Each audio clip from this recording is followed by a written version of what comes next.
ہم نے اس قرآن کو شب قدر میں نازل کرنا شروع کیا، اور تمہیں کیا معلوم کہ شب قدر کیا ہے؟ شب قدر 1000 مہینے سے بہتر ہے۔ اس میں روح الامین اور فرشتے ہر کام کے انتظام کے لیے اپنے پروردگار کے حکم سے اترتے ہیں۔ یہ رات طلوع صبح تک امان اور سلامتی ہے۔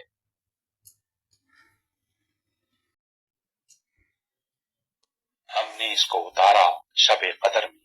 تفسیر یعنی قرآن مجید لوح محفوظ سے سمائے دنیا پر شب قدر میں اتارا گیا، اور شاید اسی شب سمائے دنیا سے پیغمبر علیہ السلام پر اترنا شروع ہوا۔ اس کے متعلق کچھ مضمون سورہ دخان میں گزر چکا ہے، وہاں ملاحظہ ہو۔ اور تو نے کیا سمجھا کہ کیا ہے شب قدر؟ شب قدر بہتر ہے 1000 مہینے سے۔ تفسیر یعنی اس رات میں نیکی کرنا ایسا ہے گویا 1000 مہینے تک نیکی کرتا رہا، بلکہ اس سے بھی زائد۔ اترتے ہیں فرشتے اور روح اس میں اپنے رب کے حکم سے۔ تفسیر یعنی اللہ کے حکم سے روح القدس حضرت جبرائیل علیہ السلام بے شمار فرشتوں کے ہجوم میں نیچے اترتے ہیں تاکہ عظیم الشان خیر و برکت سے زمین والوں کو مستفیض کریں، اور ممکن ہے روح سے مراد فرشتوں کے علاوہ کوئی اور مخلوق ہو۔ بہرحال اس مبارک شب میں باطنی حیات اور روحانی خیر و برکت کا ایک خاص نزول ہوتا ہے ہر کام پر۔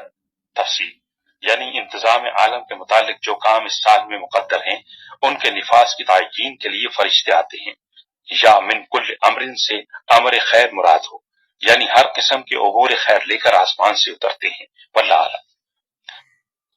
امان ہے۔ تفسیر یعنی وہ رات امن و چین اور دل جمعی کی رات ہے۔ اس میں اللہ والے لوگ عجیب و غریب طمانینت اور لذت و حلاوت اپنی عبادت کے اندر محسوس کرتے ہیں، اور یہ اثر ہوتا ہے نزول رحمت و برکت کا جو روح و ملائکہ کے توسط سے ظہور میں آتا ہے۔ بعض روایات میں ہے کہ اس رات جبرائیل اور فرشتے عابدین و ذاکرین پر صلاۃ و سلام بھیجتے ہیں، یعنی ان کے حق میں رحمت اور سلامتی کی دعا کرتے ہیں۔ وہ رات صبح کے نکلنے تک۔ تفسیر یعنی شام سے صبح تک ساری رات یہی سلسلہ رہتا ہے، اس طرح وہ پوری رات مبارک ہے۔